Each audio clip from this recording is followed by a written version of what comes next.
Welcome back once again to IGN Live at Comic-Con in beautiful, sunny San Diego. In 1990, Neil Gaiman co-wrote a book called Good Omens, The Nice and Accurate Prophecies of Agnes Nutter, which, nearly 3 decades later, it's finally becoming a TV show. Here to tell me more is the show's creator, Neil Gaiman, and director Douglas McKinnon. Guys, welcome to the IGN balcony up here. Thank you for having us. Yes. Tell us about this story. Good Omens is a book about Satan Jr. and a mix-up at a hospital. Terry Pratchett and I used to describe it as the funniest novel ever written about the end of the world and how we're all going to die. It's about a demon and an angel who've spent 6,000 years on Earth, have more in common with each other than they do with either heaven or hell, and a lost Antichrist. The Antichrist is here.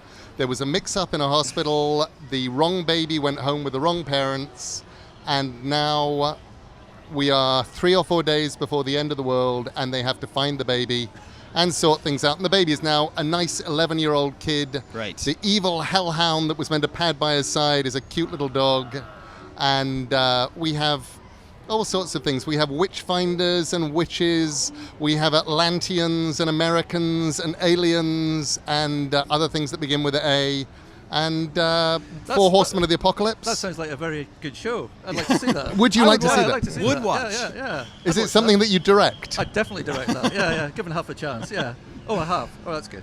It sounds like there's a lot going on in this. Like, what was the original inspiration for the story? I guess the original inspiration was actually the original idea started with me reading a play called The Jew of Malta. And there's this point where these evil Jews in the Jew of Malta get together and discuss all the evil things they've done that day.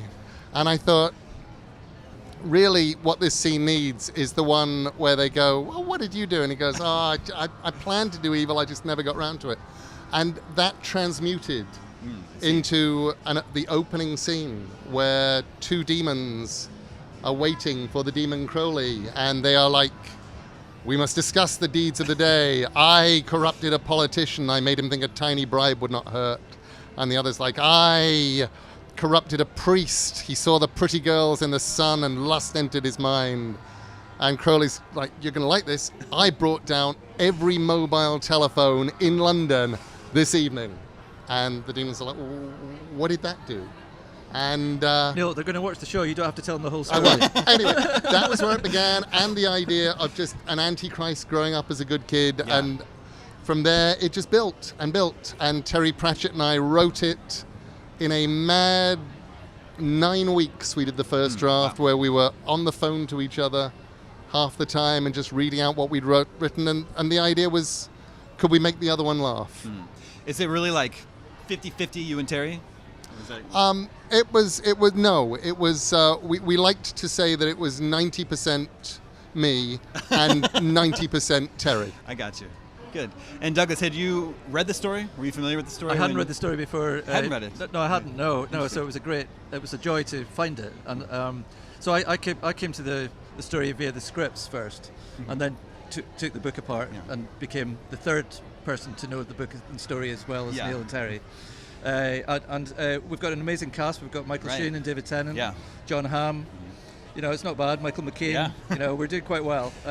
So when I read the scripts, I just knew I had to do it, and I knew that I was the right person to do it as well. So when you read it, it sounds very, like I said, very involved. Where you're like, yes, this is very filmable. It's very. I come from a background where I've been doing shows like Sherlock in the UK as well. So. They're not that complex either. So I just figured, no, complex stories are good. It's good. There's enough stuff that we watch that isn't that complex. That's true. Which I love as well, but the odd complex moment is good. Now, Neil, you've been involved in the American Gods adaptation, but this is the first time that you're serving as showrunner on one of your adaptations. How has that experience been? Interesting. I've learned an awful lot. I think it would, in the future, be very, very difficult for a showrunner to bullshit me. It's been, on the one hand, it's something that as a writer I would rather be writing. I would rather be writing a new novel, making new stuff up, and saying to people, just go and do something fun with it and do what I do with American Gods, where I get to read the scripts before they come in, I get to talk things through, but other people do all of the heavy lifting. On this, Douglas and I have become this sort of two-headed monster, just seeing it through day by day, and it's taken 4 years of my life, and I will be so glad to retire from show running. Oh, wow. But also, I've broken him. That's it. Yeah. I've broken him. But also, I know that, my goal is to make the show that Terry Pratchett would have liked to watch. Had That's good. Terry lived, Terry gave me this job, Yeah. and this was my job. Well, and Terry Pratchett's been present every day of filming. He really has. Yeah. And Hopefully in a... we've got his hat on the main set. Yeah. He sits there, and I never met him, but I know he's been around. And we've always been conscious of moments that he wrote that you particularly loved, and I directed even better that day, apparently. Yeah. So it's. I think the hardest thing for Neil as a showrunner is writers don't like getting up early in the morning. So the 5 o'clock pickup, Yeah. not so good. Yeah. It's too much. That's usually true. when he's going to bed, having finished writing. Yeah, it's too much. So it's not worth it having the complete control over your work, over your sandbox. It's not worth it to be showrunner, you don't think? It's worth it. Making Good Omens has been a kind of wonderful obligation. It was given to me by Terry Pratchett, and I've been seeing it through day by day, very, very proudly. And when it's done, I'd love to become a writer. When you grow up?